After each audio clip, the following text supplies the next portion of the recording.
جنگ بدر کا بہت ساری چیزیں پہلے جنگ بدر کے بارے میں ذکر ہو چکی ہیں۔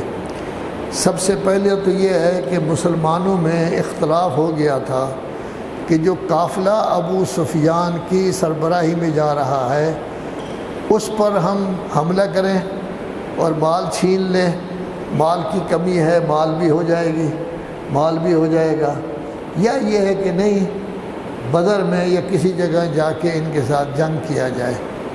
تو بہرحال اگرچہ کچھ لوگ تھے کہ جو کہتے تھے قافلے پر حملہ کریں، لیکن فیصلہ یہی ہوا کہ جنگ بدر کی جائے۔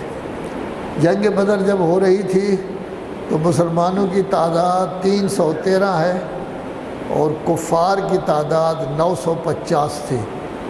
کیسے پتہ چلا 950 تھی؟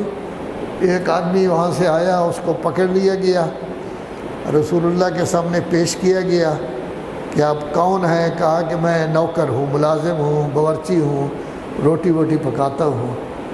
تو حضرت نے پوچھا آبادی کتنی ہے، کتنے لوگ ہیں یہ؟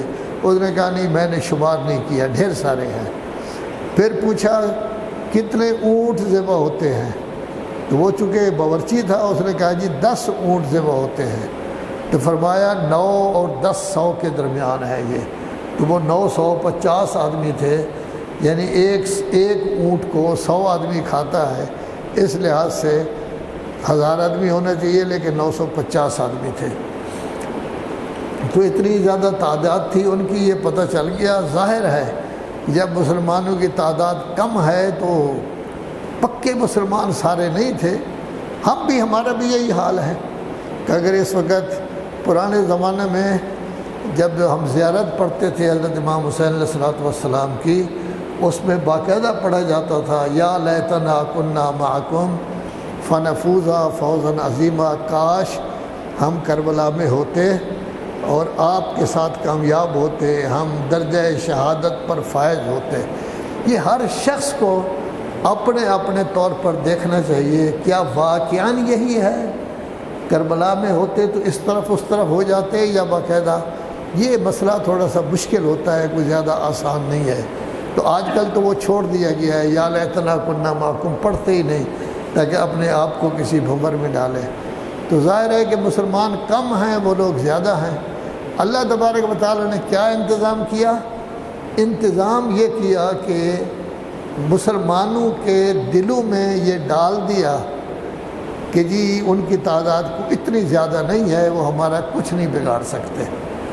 تو گویا کہ ان کو کم کر کے دکھایا مسلمانوں کے ذہنوں میں۔ خواب میں کسی نے دیکھا کہ ان کی تعداد تھوڑی ہے، کچھ زیادہ نہیں۔ تو پہلا کام یہ ہوا کہ جنگ کے لیے گئے تو تعداد کم دکھائی گئی۔ پھر وہاں پانی کی کمی تھی، تو پانی کی کمی کو اللہ تبارک و تعالی نے اس طرح دور کیا کہ بارش ہو گئی۔ ان کی طرف جو بارش ہوئی ہے وہ مناسب بارش ہوئی ہے، جس کی وجہ سے ریت بیٹھ گئی ہے، راستہ پکا بن گیا ہے۔ ان کی طرف جو بارش ہوئی ہے وہ زیادہ ہوئی ہے، کیچڑ پیدا ہو گیا ہے۔ ظاہر ہے کہ راستہ پکا ہو تو لڑنا آسان ہوتا ہے، کیچڑ پیدا ہو جائے تو مشکل ہوتا ہے۔ تیسرا یہ ہوا کہ ہوا چلی، لیکن ہوا جب چلی ہے وہ ان کے ہاں ہوائے خنک لطیف چلی، یہ انہوں نے حظ اٹھایا مسلمانوں نے۔ ان کے ہاں ہوا ایسی آئی جکھڑ جس نے ان کو تنگ کیا۔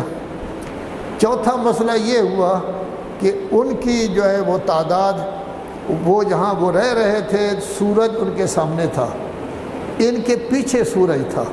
ظاہر ہے کہ سورج سامنے ہو تو دیکھنا مشکل ہوتا ہے، یہ بھی ان کے لیے گویا کہ کیا تھی، مشکل تھی۔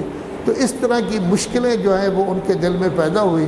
اور چھٹی چیز یہ تھی کہ اللہ تبارک و تعالی نے ان کے ذہن میں یہ ڈال دیا کہ یہ فوج ان کی بہت سخت ہے مسلمانوں کی، یہ جس وقت جنگ کریں گے تو ہر چیز کو تباہ و برباد کر کے رکھ دیں گے، لذا وہ پہلے ہی سے خوف زدہ ہو گئے کہ ان کے ساتھ ہم جنگ کیسے کریں گے۔